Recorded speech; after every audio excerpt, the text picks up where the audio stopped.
Hi, my name is Joey W. Hill, and I'd like to read you Chapter 1 of the next book in my Nature of Desire series. It's called Truly Helpless, and it comes out April 30th. I've got everything I need to do a reading. I've got my Cherry Zero. I've just had a piece of chocolate, so I'm good to go. Hope you have the things around you need to enjoy the reading. And here we go. I'm going to start with the blurb, so in case you're not sure what the book's about, and then we'll go from there into Chapter 1. Being truly helpless is the only thing that can save him, but it's the one thing he's not willing to do. Marius has all the things a mistress could want in a one-night sub encounter. Hot body, loads of charm, and a willingness to get her off in any way she pleases. That's his reputation at the Zone. But Marius has a dark side. When a mistress pushes him for something deeper, he'll push back, mess with her head. When he takes it too far one night, the Zone management has had enough. He's kicked out of the club, and there's only one way back in: Lady Regina. Regina's been studying Marius for a while. She enjoys her submissives in all flavors, and she likes them challenging.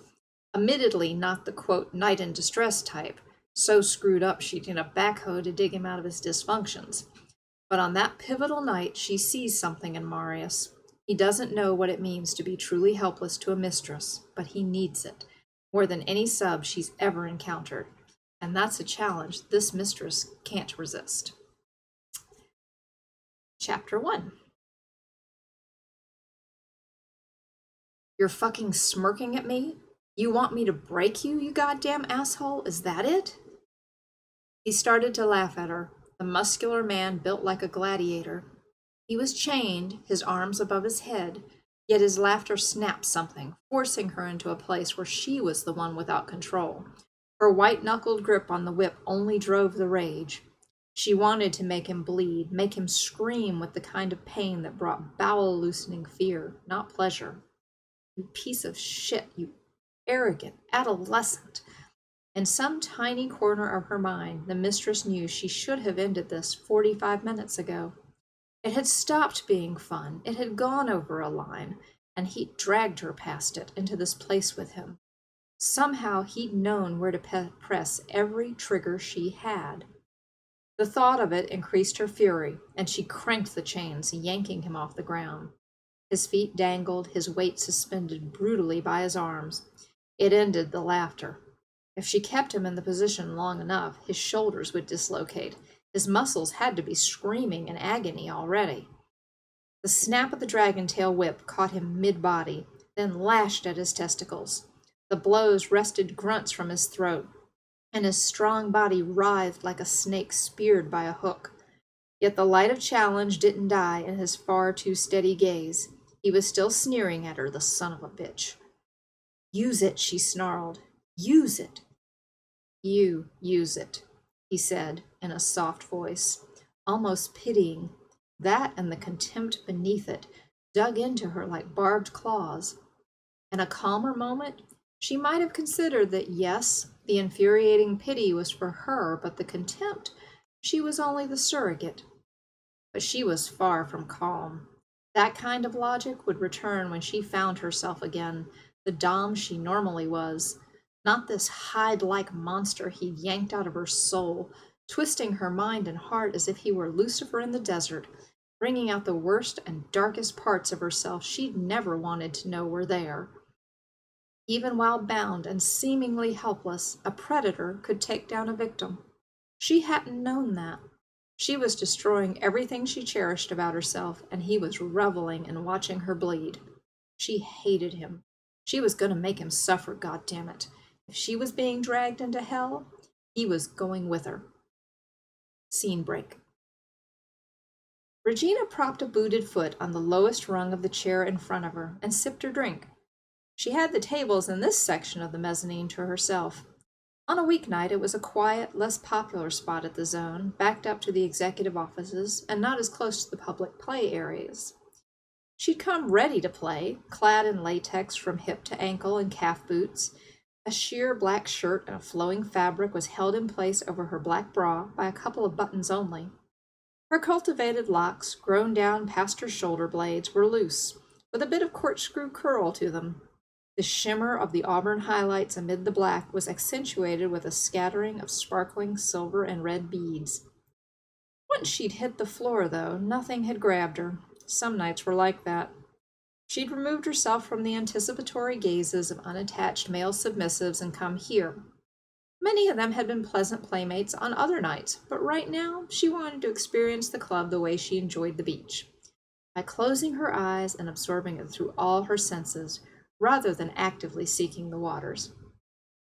Fortunately, it put her in a position to witness some club drama.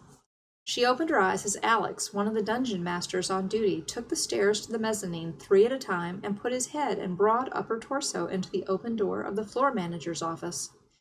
"Terry, we got a problem in room 7. I need backup to end it now, or he's going to do her real damage." "God damn it."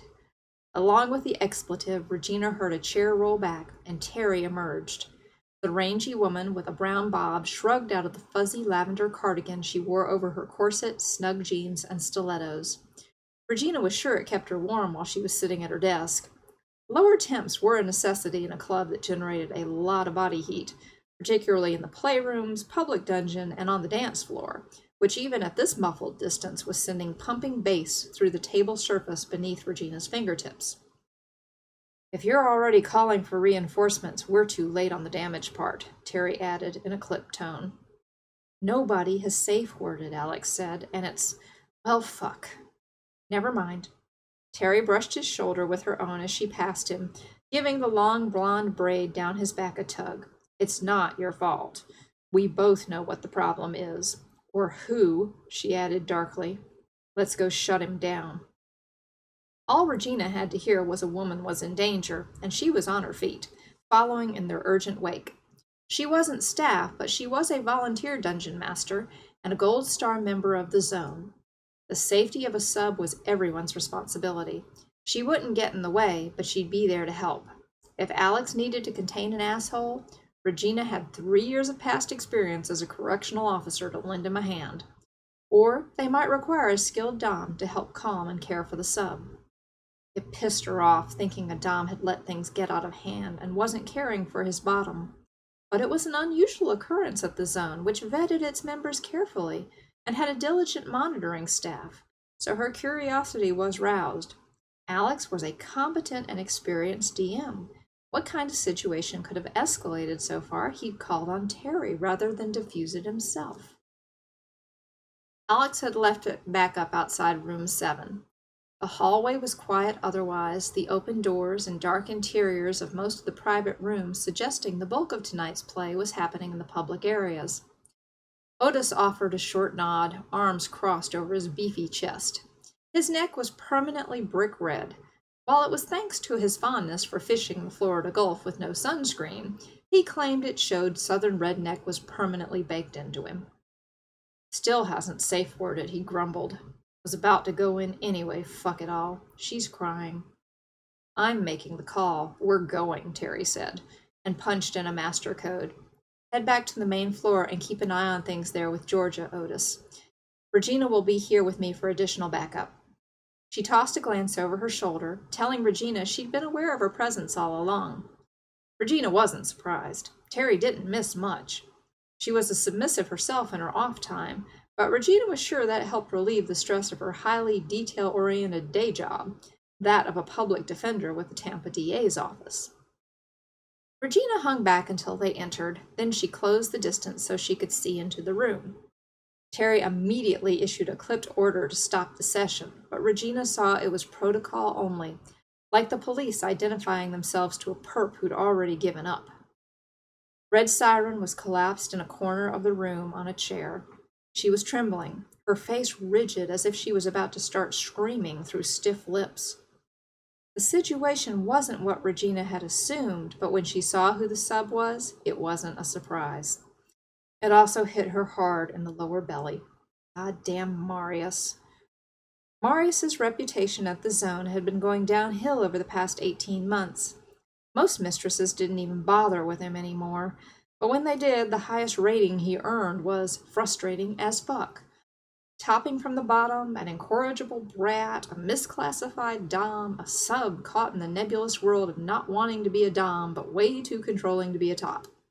She'd heard all the speculations and had suspected he was an amalgamation of all of that, plus one more, added by her good friend Lita. He's become a total asshole, the mistress had said bluntly. Regina didn't disagree with the assessment, but probably because of the puzzle he presented, she'd become intrigued. Over the past few months, she'd studied him from all angles, though she'd only allowed herself one scene with him. The punishment had been a request from management, a flogging for putting his feet on the furniture. It was a public thing, a demo for the pleasure of the viewers. In that environment, she hadn't attempted to dig deeper into his head than the purpose of the scene required. For the most part, he'd stayed just as out of reach, taking the punishment with a pleasing and calculated flex of muscles under the blows, his head tipped back and eyes closed. Yes, he'd caught her attention, but she'd remained in observation mode. No matter how fascinating she found a question with no ready answer, she wasn't going to commit herself until she was sure he was worth her time, that he had the potential to be more than an asshole. She didn't know if this would close the file on her interest, but it would be the end of something. As her gaze swept room 7, the cold feeling told her what had happened here. It also explained Alex's frustration and Terry's anger. Boy, she thought, you are so done. You finally pushed it too far. Even so, his condition sent a spurt of angry incredulity through Regina. A dom with Red Siren's excellent rep should not have let herself get played, pushed so far that she'd lost control like this. Marius was off his feet, hung by his arms. His torso, legs, and upper thighs were a mass of swelling welts, likely from the pile of weapons lying in a discarded stack on the ground. Fuck, she'd thrown everything but the kitchen sink at him. Dragon tail, violet wand, steel paddle, even a friggin' sjambak, a wicked-looking rubber cane. The painfulness of the marks, the strain in his shoulders, should have been evident in his expression, yet she only saw boredom, a mild annoyance, until he turned his silver eyes toward her, and she caught a flash of what was beneath all that, a look which hit her mid-body like a second sucker punch. Feral, wild and violent, an animal in a trap. Then it was gone, and the boredom was back. She realized two things were happening. He was as spun up as any submissive would be, caught in an intense scene that had gone bad. Yet another part of him, the part she suspected had contributed largely to that wrong direction, had iron control over his exterior reaction, making him look detached. It was a dangerous deception, one she admitted she'd never had to diffuse.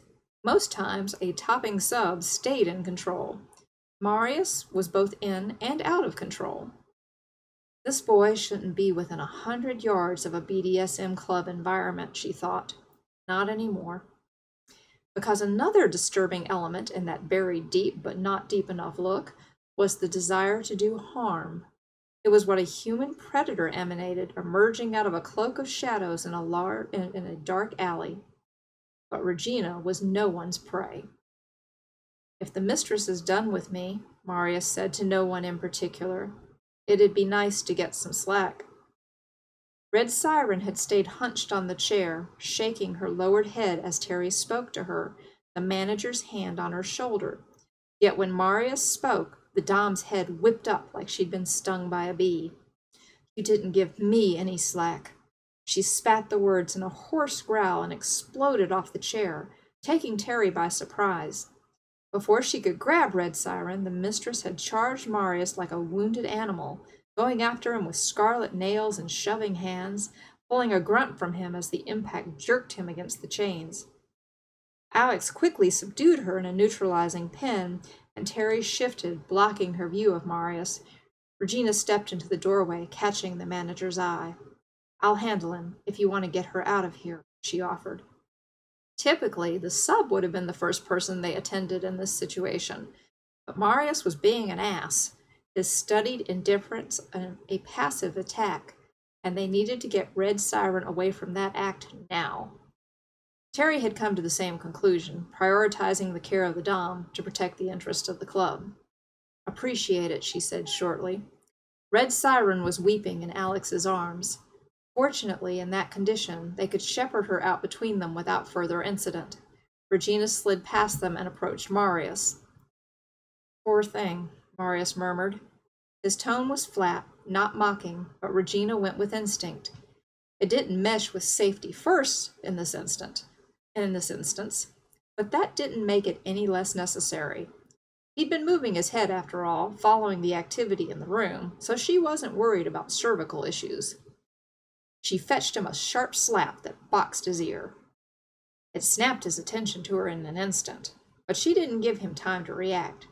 Seizing his sweat-dampened dark hair, she jerked his head around and clamped her other hand on his jaw so he could see Red Siren being led down the hallway.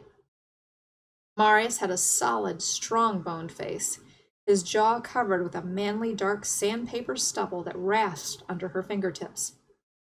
Alex had paused to give Red Siren a tissue from one of the liberally distributed dispensers before putting an arm around her again.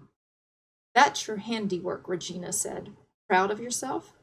Look at her, unless you can't." This time the aggression that flashed to the surface of his expression stayed. Good.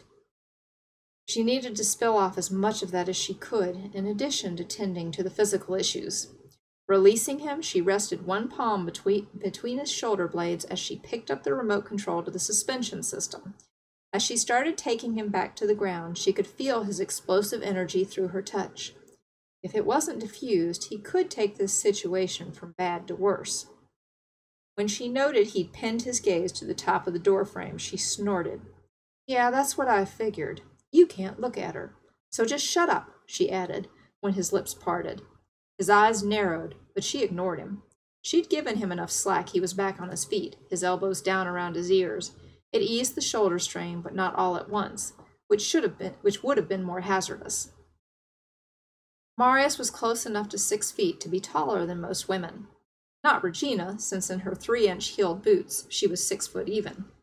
He was built like a brawler, his thick dark hair chopped in a spiky style adding to the bad boy look. Tough facial features framed striking gray-blue eyes that went to silver when agitated. Another way she could tell he was far less detached than he seemed. Right now they were like newly minted nickel.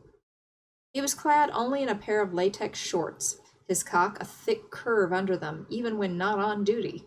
It wasn't the first time she'd noticed he had the proportions to please a woman at full erection. If only the rest of him didn't seem so at odds with that goal.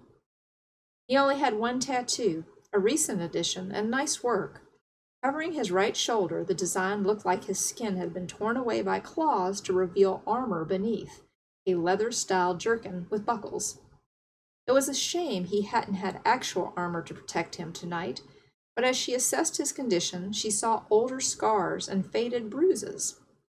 Cataloging even older past injuries, she suspected his nose had been broken at least once, and possibly his right cheekbone. There were abrasions on his knuckles, mostly healed, layered over scar tissue. She knew Red Siren was the first scene he'd had at the Zone recently, but there were other clubs, some far less reputable, that might allow rough play to exceed the boundaries of good sense. When Marius wanted to do so, he exuded pretty boy charm that transformed his features accordingly, but in his current unsmiling mode, he wasn't pretty. He looked like a man who'd survived a lot of fights he'd gone looking for. Her mind returned briefly to that one punishment session they'd had. Despite his obvious detachment and her decision to keep the connection high level, when she'd released him from the St. Andrew's Cross, there'd been one moment when he'd breached the emotional distance between them. As she braced a hand on his forearm to reach up and uncuff his wrist, he'd rubbed his jaw against her knuckles, resting his head on them for a couple heartbeats, as if a sudden weariness had come upon him or he'd simply needed the connection. Her brow furrowing, she'd touched his head lightly with her free hand. When he hadn't moved right away, she cupped her palm over his temple, her fingers stroking along his crown. She knew when a sub needed aftercare, and it was like that, except she didn't sense the need came from their session. She'd had the unexpected thought that maybe the need had surfaced as a delayed reaction to a lot of past sessions, where he hadn't let himself ask for or accept it. His eyes had opened. He'd met her gaze briefly, and something in the depths had reached out to her, a cry in the wilderness. Then it was gone. He gave her that shit-eating grin and stepped off the cross, turning his back on her. He'd thrown the obligatory, "Thank you, mistress," over his shoulder and made the cute girl subs laugh as he rubbed his ass in pained affectation. She'd heard he'd taken one of them out in the parking lot and fucked her in her car. The next time they were both at the club, he didn't even acknowledge the young woman, sending her fleeing in tears when he claimed not to remember her, which was bullshit.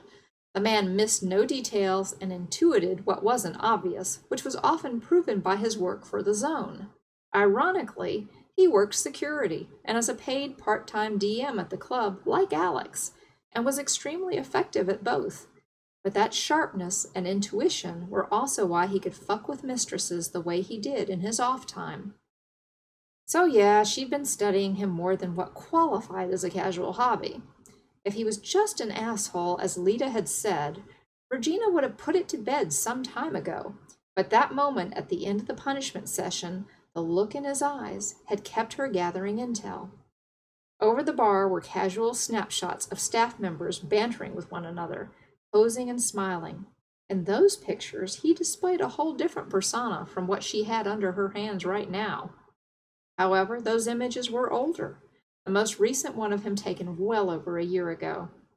Lita's assessment, "he's become a total asshole," was key. While Regina always suspected his charm and flirty nature were a defensive act, there had been a more genuine quality to it back then.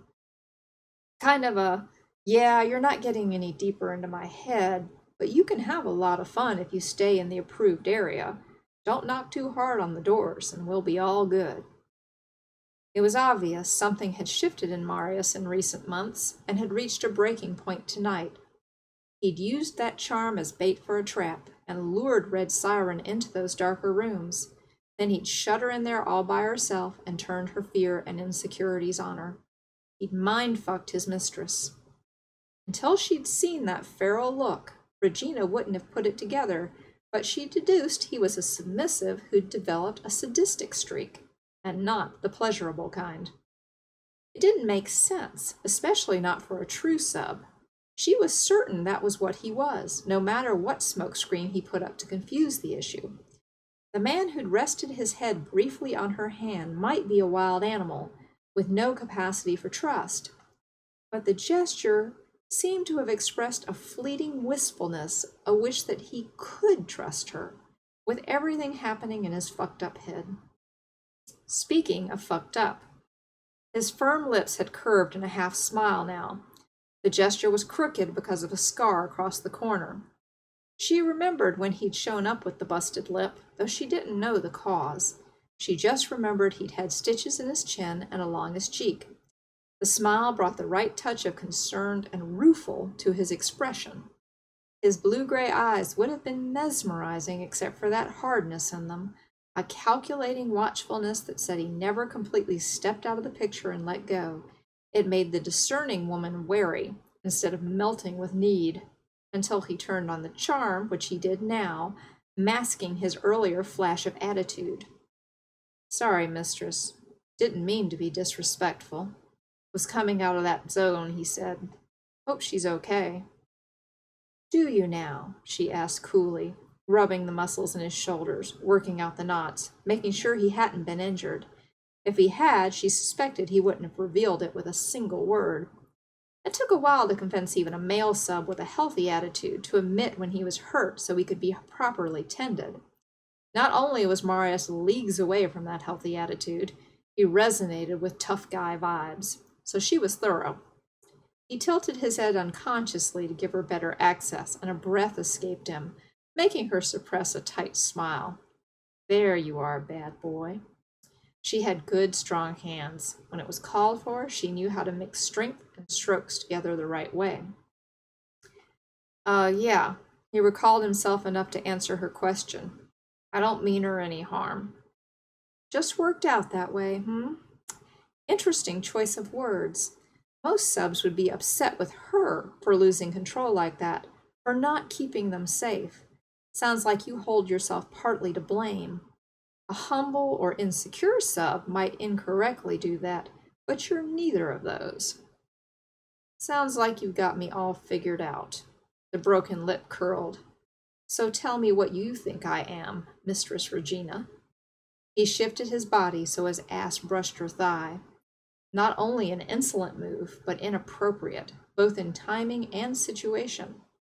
That didn't stop sparks from igniting wherever their flesh touched. It was why she'd felt that punch in the gut when she knew he'd crossed a line that he probably didn't yet realize was going to bring this to an end. He'd gotten under her skin more than she'd realized. Fortunately, her libido didn't do her thinking for her. Her mistress side did. She dropped the slack on the chains so he could lower his arms fully. In the same motion, she gripped his wrist, twisted, and bumped the back of his leg, shoving him to one knee. She ignored his grunt. Yeah, he was hurting, but he wasn't injured. As Keanu Reeves, a la The Replacement, said, pain heals. The wrist pin kept him in that position. With the threat of excruciating pain and a possible wrist fracture if he tried to get out of it, it would keep most subs still. At the height of his session with Red Siren, when the air had likely crackled with violence, he'd have been one of those who'd risk a broken bone rather than be subdued. But for now, he went still, as Regina bent over him and spoke against his nape. It was easier to keep his head bowed down with the hold she was employing, but she wondered if the head bowing was being done purposefully to charm her. That wouldn't interest her. If his true sub part was responding, that would. But neither route had her attention right now. He wanted an answer to her question. She'd give it to him. You're a fucked up soul, she said flatly. Been lost in the woods for so long you stopped calling for mommy, even though the need to do it is still there, pissing you off and blaming everything female for it. Digs into your heart and squeezes until you think the blood's gone, leaving stone. Probably why your eyes are the color of poured concrete. They flashed. Feeling the thrum of tension through his shoulder, she tightened the screws, her hold on his wrist, before he could do something inadvisable. But stone is what you better get used to feeling, boy, because you just hit rock bottom here. He tensed, but she was done with him. For now. Letting him go, Regina shoved him, so he had to catch himself with his hand on the floor. She felt his eyes on her back as she moved across the room. You don't have any injuries requiring formal medical treatment, though you're going to be sore as hell the next few days. Won't be the first time, so I expect you know how to handle that. Put some antiseptic on those welts on your ass and thighs to minimize the chance of infection. Wipes are in the locker room. She waited until she closed the door of the room behind her to lean against it and blow out a breath. Shit and double shit. Over the years, she'd explored and binged on a lot of BDSM practices. Primal play, mommy/boy, rope, electric, wax, impact, interrogation, pony, puppy play. All the basics in restraint and pain for punishment and pleasure. The zone had been her place to indulge and learn, and network into other opportunities in private homes and at BDSM events during her work travels. The skills allowed her to serve as a DM and be regarded as a resource in her own right for other masters and mistresses. Her work as a correctional officer had helped pay her way through engineering school. Now, as a consultant in the technology and manufacturing industries, staying on top of all the latest advancements was critical. She had the type of mind that sought and devoured new information. If she had interest in acquiring a new skill set, she wasn't a dabbler. She wanted to master it, and did. Yet there was a type of interaction with a sub that had nothing to do with the mechanics, and it had kept BDSM an enduring passion long after she'd mastered and moved on from other interests. That connection simmered beneath the surface of scenes, a potential treasure that could surface during any of them. She'd played along the edges, dipped her toe into it now and then, keeping it a casual addiction.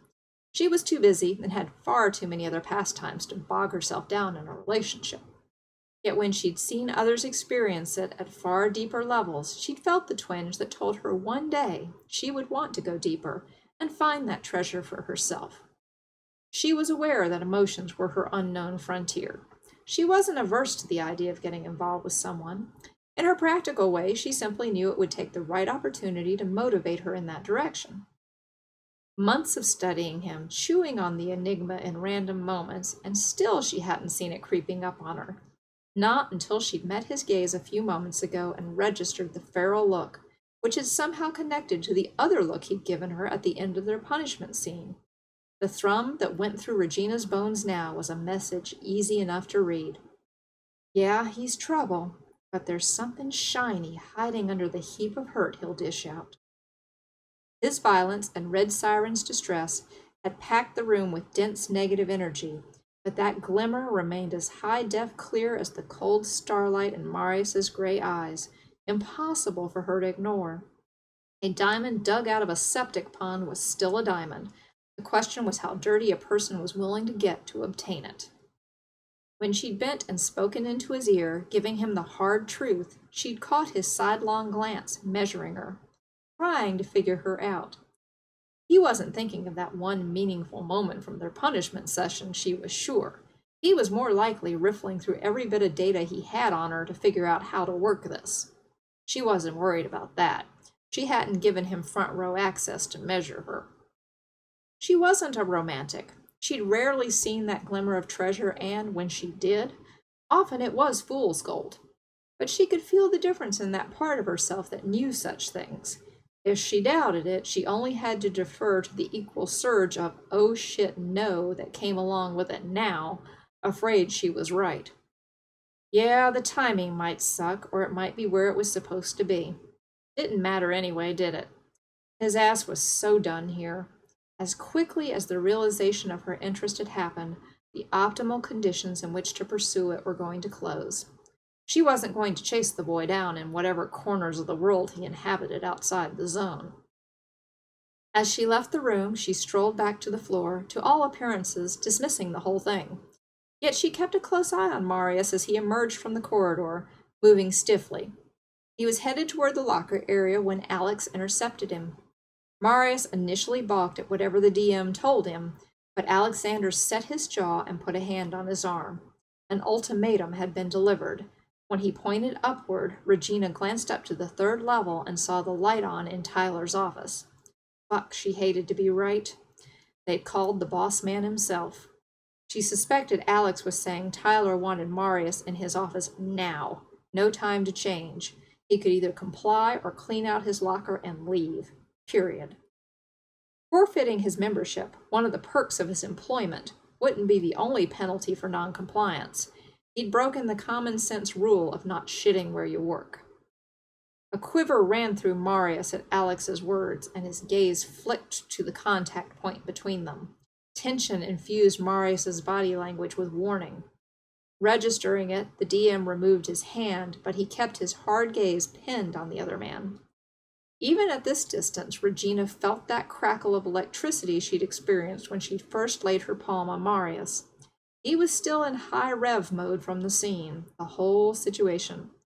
Guilt twinged through her for leaving him so abruptly, though the proper aftercare for a sub who'd shoved himself into sub-drop through his own sadistic behavior wasn't in any BDSM play manual she'd ever read. Chaining him to the back of a car and making him run to keep up with it for a couple miles, naked and barefoot, came to mind, but local law enforcement might have a problem with the tactic. Still, maybe she could figure out a subtle way to shadow him up to Tyler's office and devise an even less plausible scheme to get herself into the meeting or within hearing distance. It turned out such strategies were not necessary. When Alex saw her, he held Marius in place with a gesture and crossed the room to her. Lady Regina, if you're willing, Mr. Winterman has requested your presence. He feels your insight and participation would be valuable. An interesting way of phrasing it, and one she was sure was deliberate, knowing what she did of Tyler Winterman. She took a breath. It would be my pleasure, she said. That was chapter 1. I hope you enjoyed it. And if you want to read the rest, I hope you'll click on the buy links or the webpage or wherever you need to go to get hold of it for its April 30th release. And thanks for hanging out with me while I read the chapter. And despite the very strenuous attempts of this one to interrupt the process, we did get through it pretty well, I think. I'm now going to go play with him, which he feels I should have been doing all along. Y'all take care.